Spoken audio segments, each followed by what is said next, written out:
So today we will be talking about conflict in multi-generational teams, bridging the generational gap in organizations. So we know in today's workplace, organizations increasingly consist of employees from multiple generations. So in this discussion, we will explore how to understand the generational differences, sources of conflict in multi-generational teams, strategies to bridge the generational gap. So to understand the generational difference, first we have to recognize the unique traits and values of each generation in the workforce. So primarily there are 4 generations in today's workplace, which are baby boomers, who tend to value loyalty, hard work, structured work environment, prefer face-to-face communication, and are used in they're used to hierarchical leadership. There's Gen X, also known as Generation X, independent, self-reliant, often skeptical of authority. They prefer a work-life balance and emphasize efficiency over long hours. Then there's millennials, who are highly tech savvy, they value collaboration, seek purpose in their work, prefer flexible work arrangements, and continuous feedback. There is lastly Gen Z, who are digital natives, who are innovative, diverse, and very highly socially conscious. They expect instant communication and they value inclusivity. So, because of how different mindsets all the generations have, they can lead to misunderstandings, miscommunication, and ultimately it can lead to conflict. So, sources of conflict in these multi-generational teams, there can be several areas. Some of the areas can be mainly communication styles. Older generation like baby boomers and Gen X, they may prefer emails, phone calls, or even in-person meetings. But younger generations like millennial and Gen Z, they favor instant like messaging, text messages, texting, collaborative digital tools. Let me give you an example. A baby boomer manager might feel disrespected if a employee like a Gen Z, maybe a millennial employee, they send them a brief text message or updating instead of a formal email. So for them it might feel like disrespect, but it actually isn't. It's just different communication styles. But this can contribute to a lot of conflict.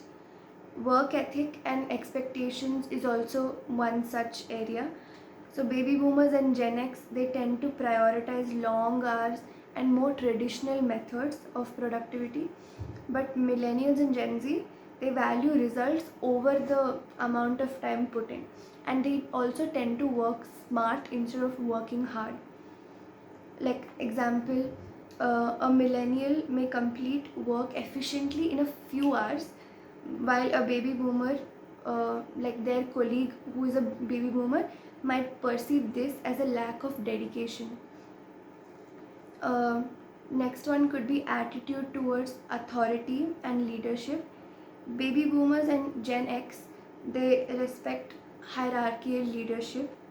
So, but millennials and Gen Z, they prefer a more informal and like flat structure with open feedback. Another example of this could be a Gen Z employee might openly challenge a senior leader's idea, which a baby boomer manager could interpret as subordination. Next could be technological adoption.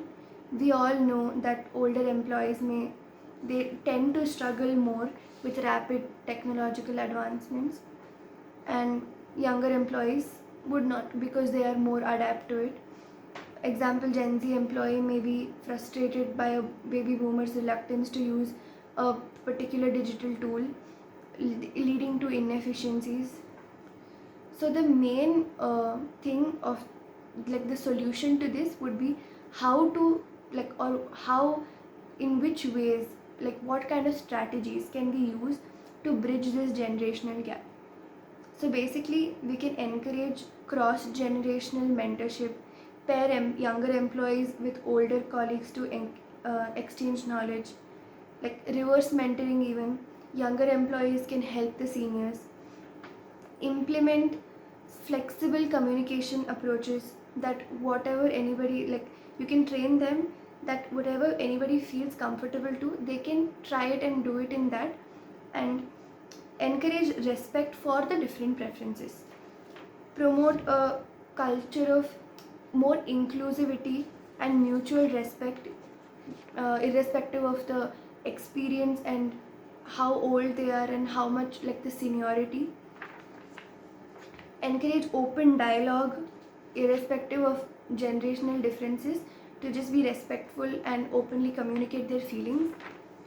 Offer flexible work models, provide both remote and in-office options, and allow employees to choose based on what is comfortable for them and in which way they can preferably and also in their comfort and efficiently do the work. So basically it is to use their strengths, that if an older person feels like they can come and traditionally do that in like a 9 to 5 setting, then that is good. But also uh, it gives each person to leverage their own strength in a way which they want, meanwhile also fulfilling the work responsibilities that they have.